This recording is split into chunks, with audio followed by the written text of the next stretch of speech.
Tales from the top flight.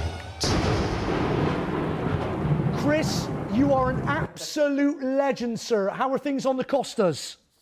Very nice, thank you, Justin. Costa coffee tonight. Is it really? No. Okay, let's talk. Let's kick off with Sunderland Arsenal. Yeah, every week that goes by makes it more and more unlikely that Sunderland are going to be able to recruit a decent manager when they finally sack Moyes. 10 games in, they've got 2 points. Moyes is refusing to panic. I think the time is now when it comes to panicking for Moyes. I mean, they are pretty much stuffed. Carragher fired the ultimate shots to Sunderland yesterday by likening them to Aston Villa last season. In fact, saying they were worse than Villa last season. And I like that for 2 reasons. One, it was true. But 2, it reminded me about how bad Villa were last year. And they really don't get enough of a mention nowadays. Moyes has also accepted his charge of misconduct, which is great news, which means he's going to be banned from the relegation 6-pointer against Hull. He decided not to appeal to make sure he could be on the bench for that game, but the players were a little bit disappointed, as they would have rather he would have been in the stands. So yeah, Arsenal, they turned it around, didn't they? Sunderland looked like they were going to get a point, then they collapsed quicker than a badly baked cake on the Great British Bake Off. Chris, since leaving Everton, why aren't teams playing for David Moyes? I think that's a really good question. Let's be honest. He got lucky at Everton, didn't he, really? He didn't actually do that much. He got them up to the Champions League places once, and then they got knocked out in the qualifying rounds. And other than that, I mean, Bobby Martinez won more for Everton than Moyes did in a decade, and that's saying something. He's just not a very good manager. It seems that he lacks the ability to inspire a dressing room, Chris. Inspire, recruit good players, select a team that's going to do well. Yeah, you could probably go on and on and on, really. I mean, Ferguson, I'd love to know what Ferguson was thinking when he selected him for the United job. I've got a feeling he may have been protecting his own legacy. How much longer do you think David Moyes has got, Chris, realistically? I don't know. What time is it? If they don't get rid of him quick, we were talking about this on the sofa earlier, do you think Sunderland are a certainty for relegation? I think they're a certainty for relegation already. I mean, even Sam Allardyce is going to be looking at this now and going, nah, I don't fancy this one, boys. It's a little bit too far gone. Yeah. They'll probably end up giving him to Christmas, even though they know they're down, and then they'll get some kind of caretaker in for the time being and start again next season. OK, let's move on to United Burnley, Chris. Yeah, United. I mean, people across the world for many, many years have tried to work out how to stop Zlatan scoring goals. And finally, somebody's cracked it. Jose.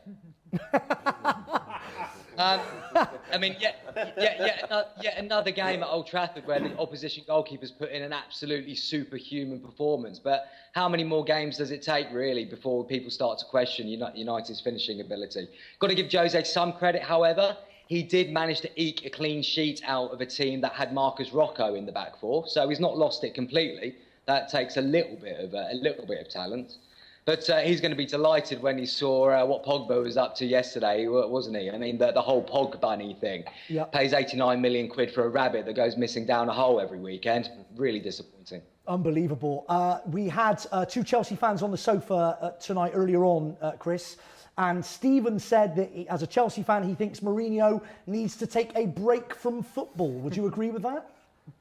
I think that's pretty much what he's doing at the moment, isn't it? I mean, it's... No, in all seriousness, Jose doesn't look like the man that we all saw come into the Premier League a decade or so ago with the special one claims. He does look tired, he does look beaten, and he's actually starting to look like he's lost confidence in his own sort of ability, I think, which is something you could never say was going to happen to Jose. He's putting up a very brave front at the moment, but, I mean, even going back and bringing in Schweinsteiger, like he needs another immovable object in the middle of the park. I mean, it's crazy. OK, let's move on to West Brom City now, Chris. Yeah, that City crisis lasted a long time, didn't it? Yeah. West Brom got absolutely shellacked by City, and it looks like Barcelona are going the same way tonight. Pep's obviously using Aguero in the less important games now, and great to see him put in a brilliant performance against West Brom. Gundogan got a brace that day to go with his goal tonight. Just worth remembering that Gundogan cost 20 million and Pogba's agent got 24 million for the United deal. Just leave that there for a second. Unbelievable.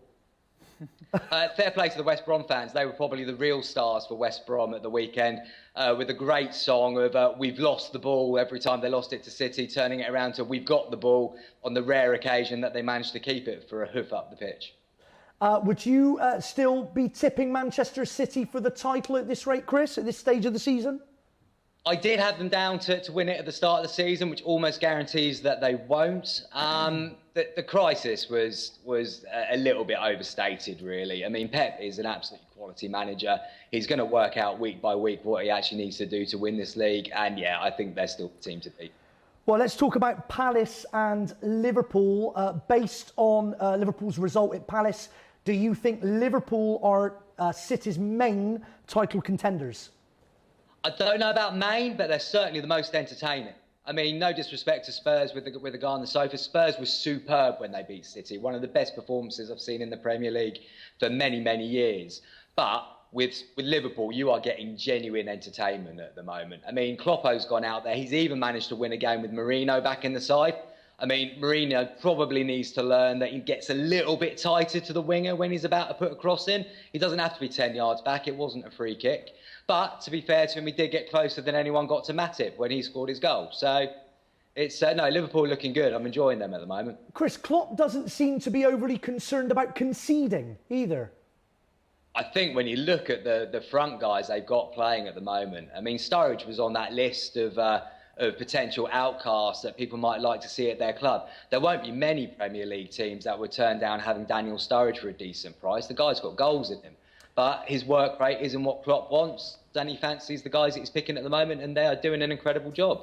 Are Liverpool too shaky at the back, though, Chris, to be serious, genuine title contenders? As long as they keep outscoring the opposition, I don't think it really matters. And don't forget, Liverpool haven't had the easiest start to the season either. At the start of the year, City had played all the easier teams until they met Spurs. Liverpool played a few tough teams at the start and got good results. So, no, I think Liverpool could. I don't know if they'll go as far as winning it, but I think they're certainly going to have a big say in where the title ends up. Well, the other thing, of course, with Liverpool is that they don't have Champions League football to worry about. You've got Manchester City playing Barcelona tonight. You've got Spurs playing Bayer Leverkusen. And Liverpool have got Watford next Sunday at home. Well, exactly. Yeah, feet up, and then they can go out and entertain the guys at Anfield in the game on Sunday. Though I think, and I could be wrong here, but I think Watford is typically a bit of a tricky game for Liverpool. So it probably won't be completely cut and dried. We've got Stuart, a Liverpool fan, on the lime green sofa. Let me just bring him in on this. Do you think the Watford game is going to be tricky for you, Stuart? It shouldn't be, no. I think the lesson was learnt last year when they beat us 3-0. And the way Klopp's got the team sorted out is to avoid that. And it's almost, I mean, thinking back this season so far, he's right to say we've got some difficult games out of the way. But the second game we lost against Burnley was almost like the rude awakening we needed to keep reality in check, I suppose. Yeah, absolutely. OK, let's finally move on to Southampton v Chelsea, Chris.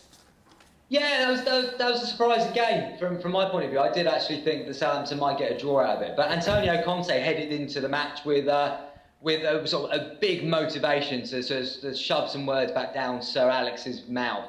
Fergie had sort of claimed that Chelsea weren't title contenders this year. And I don't think you want to fire up Conte too much. It doesn't take too much to get his fires sort of burning. The pundits, however, they don't seem to know too much about Chelsea at the moment. Jamie Radnap was talking up that young English talent. That's Victor Moses, the 26-year-old Nigerian international. Yet again, as I often say on this show, it's love to see these ex-pros stealing a career, people like us that know what we're talking about. Hey, mate? Absolutely brilliant. Chris, just to pick back up with Palace Liverpool, based on that game, do you think Liverpool will be there or thereabouts the other side of Christmas? Yeah, I think so. As you say, they haven't got European football to worry about too much. They're rotating in with the kids in the League Cup, and they're playing very well. So yeah, I think they'll certainly be making a good run for it. Okay, let's move on to Swansea, and Bob Bradley is their new manager. I don't think they've had a win yet under Bob Bradley, have they? Swansea Stoke. No, they haven't.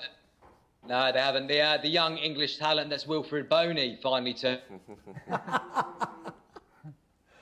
Oh, Chris, have we lost you? Turned up for Stoke last night. Of course, Stoke won. No, I'm still here, my friend. Perfect. Good. Yeah, of course, Stoke won. It's nearly November, and it's around about Halloween that they start running some wins into the game. The milk train man that's Bob Bradley is getting a harsh lesson in Premier League football. If he's going to keep losing to teams that play in red and white, they could end up lower than Sunderland by the end of the season. Boney and Allen. Oh, we've got a goal, Chris. We've got another goal. Who scored? Gundogan has scored again for Manchester City, Chris. What can I say? 20 million well spent. 20 million well spent. 3-1. Are you watching, Pogba? Is that now Manchester 3-1. City 3, Barcelona 1? Oof.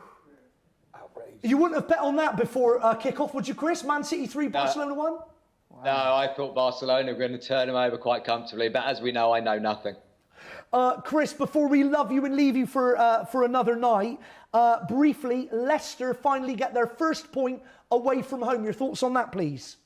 Yeah, and I'm sorry, Gary, but I think there's a chance that they probably should have had all 3 as well. That was the softest penalty of the weekend, really, wasn't it? What a drink water do. Get a little bit close to the sweat on the guy's back. But it's nice to see Jansen get a chance to score a goal. Get to feel the ball hitting the back, even if it's from the penalty spot. So, no, it was a good game. It was a good game. Both teams are solid, but never a penalty in a million years. Yeah, he needs to get his striking boots on sooner rather than later, doesn't he? Jansen. Yeah. Jansen, it seems Chris can only score from penalties. He's only keeping the shirt warm for Kane anyway, isn't he? So he'll be back at the weekend, and hopefully Kane can restart his season and hope it's not August. Chris, you've got to worry, surely, if you're a Tottenham fan. You're waiting on one man to return from injury to make a difference. I don't think they've lost since he's been out, though, really, have they? I mean, Son, when he was playing in that striking position, especially against City, he was superb. I was quite surprised to see that he's not doing that a little bit more often since. Look, if Pochettino's got a team together, we can afford not to put Dyer in the holding midfield role. Pochettino's got a good side together. Chris, you are a font of all Premier League knowledge. Thank you so much. We'll speak to you again very, very soon, my friend. I just want to say, everybody should subscribe to Tales from the Top Flight because it really is amazing. Chris, we love you, baby. Thanks, Justin. Good to see you, mate. See you next week. See you next week, mate. Lots of love. Thank you, Chris.